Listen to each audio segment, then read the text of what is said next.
Okay, so there's nothing concrete, but there are more evidence of oil in our waters, right? Yes, in Jamaica, our waters, not just offshore, but onshore too. And this evidence was based on a recent test conducted by United Oil and Gas as they continue their search for the rich Jamaican black gold. Hello everyone and welcome to another edition of Design Jamaica LITE. I'm Amanda. And today we're giving you a brief update of the continuation in search for oil in our waters, and not just our waters, as you heard we mentioned earlier, onshore too. Yes, so currently United Oil and Gas is both doing onshore testing and offshore testing. Onshore meaning on land and offshore meaning in waters. So in early 2026, United Oil and Gas is conducting advanced offshore seabed surveys in the Walton Moran Basin, not yet confirmed but significant petroleum potential, with preliminary results expected by mid-year. While no commercial oil has been declared found as of February 2026, the scientific non-drilling studies aim to prove an active hydrocarbon system and reduce risk for future exploration. So basically, which means there's nothing concrete, but there's evidence. And to give you the facts from the horse's mouth, here is a recorded interview from officials of United Oil and Gas. Circumstantial evidence with a bona fide sample from the seabed which holds thermally derived hydrocarbons in it, the seismic anomalies that we see as well. What we're going to try and do with the piston coring is ground truth those circumstantial evidence with a bona fide sample from the seabed which holds thermally derived. Is suggestive of a thermogenic origin, which means that it's more than likely coming from a seep on the seabed that's venting up. So a diesel would have a different seismic or different geochemical signature to what's seen on that squiggly graph that you mentioned earlier. There's really just an awful lot of evidence then. So we've got a proven system onshore. We've got an awful lot of direct evidence offshore with the satellite information tied with the seismic interpretation plus rock chromatography. So, everything's pointing in the right direction, that we do have a active petroleum system in the offshore as well as the onshore. Yeah, what we're hoping to do with the piston coring is we've got a lot of that circumstantial evidence in the basin areas with the satellite. So, everything's pointing in the right direction.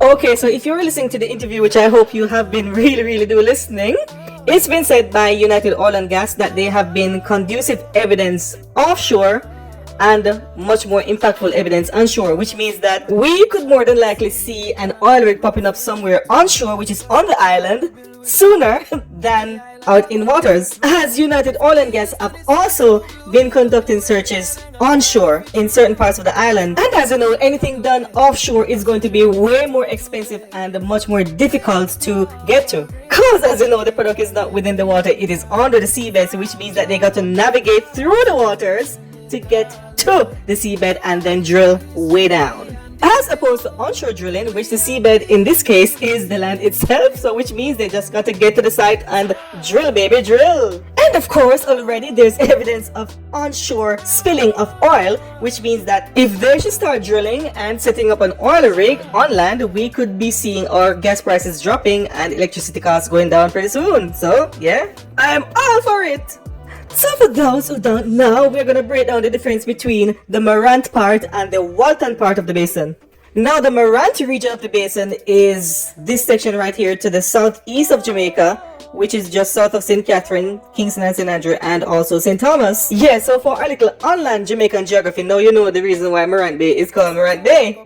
Now, the Walton region of the basin, which begins just south of Clarendon and south of Manchester, St. Elizabeth, Westmoreland, all the way to the Negril Point. And as you can see, this is a section of the basin where most of the oil activities has been evidented, which means that this is a section of the basin which is showing more evidence of oil production, future oil production, especially for the section along the Pedro Keys, and of course this section in particular you know, just sort of Lover's Leap. Yeah. As you can see, this little red section right here is where the strongest evidence has been discovered. Yes, so as you can see, if you're paying attention, you can see that this section, the Walton section, is where most of the activities would be, as opposed to the Moran section of the basin, which has less evidence of oil. Okay, so that's offshore. Now onshore, you can see there's some activities going on too. The strongest evidence being where you see these three black oil seeps. Yes, to be more geographically direct, this section right here, which is showing somewhere in St. Mary, which is called the Oakwell Seep. This section right here in southern Trelawney, which is Litchfield, and of course over in Hanover, in Lucy. My gosh, so the town of Lucy is sitting on oil. No wonder why the Prime Minister want. Anyway, let's move on. I don't want to get into trouble. And of course, in less context, you can see there's a wide range of oil stain in various parts of the island, which means that there are evidence of oil, but not so much like the three black dots we're seeing there.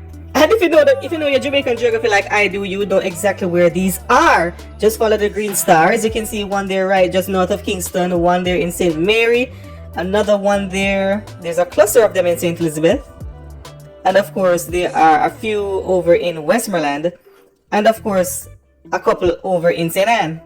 I'm also seeing that like there are some lesser evidence right there along the Portland Bight area of Clarendon, and of course over in the Santa Cruz mountain of southern St. Elizabeth. I'm not sure what they are, but there could be potential signs of oil there in those areas as well. And of course, if we're lucky enough to find oil, which I hope we do, this map is showing where the oil field would be there in the banks, and of course the pipelines leading from those oil fields to the ports. We can see one at Port Esquivel, one in Kingston, and of course one in Montego Bay. But I'm sure along with these three refineries, there would be other refineries needed to be set up in other parts of the island. You know, most likely like at Jamalco in Clarendon, and of course down in Main St. Elizabeth at Alpart. You know, these places mostly along the south coast. Now this map is showing the cluster of blocks within the basin, the Walton Moran Basin. You can see that in all there are 11 of them, 7 in the Waltons region, and of course 4 in the Moran region. And on this map you can see the oil fields of the wider Caribbean. You can see the Trinidadian field over there, over in the Eastern Caribbean, along with the Guyanese oil field. And to the southwest of us is the Nicaragua field, and to the north of Cuba they have theirs over there. I think that one is linked to the one that the US have within the Gulf of Mexico, or the Gulf of America for all the Trump people. Anyway, let's move on. And of course there's ours right here, the Walton Moran Basin, which we are so banking on. And on this map shows the different fault lines, yes, which is responsible for them whole heap of earthquakes that we've been feeling in recent times, especially this one over here to the east, the Plantain Garden fault line.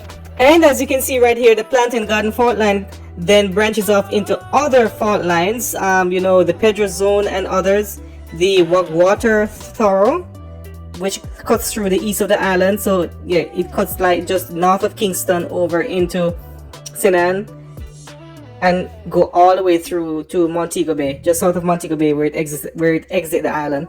And if you notice that the onshore gas seeps sits right on these fault lines, yes, if you notice. And out in the water within the Walton Moran Basin, they're basically the same thing, fault lines, yes, everything intertwines right here.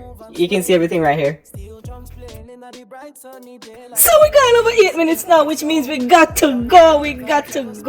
So I'm hoping to understand everything we just explained this to Uno. So far nothing concrete, but yes, there are positive signs of evidence that there are something out there that we could discover in the future. So guys, even though things look slim, I do believe that there is hope that one day we are gonna find the island. We are gonna find the island and get rich. But one other thing, do you think that oil discovery in Jamaica will ever be a thing? Do you think that this will come to pass and finally we could be out of the economical trap that we're now in for decades? Let us know in the comment section. This has been Design Jamaica Light. It's not so light today, but we had to bring the information to you. I'm Amanda. See you next time. Infrastructure, how we build, we grow. Every island got a different flow. From the hills to the sea, so blue. Every island got a story for true. House, bro, I'll go show you the way.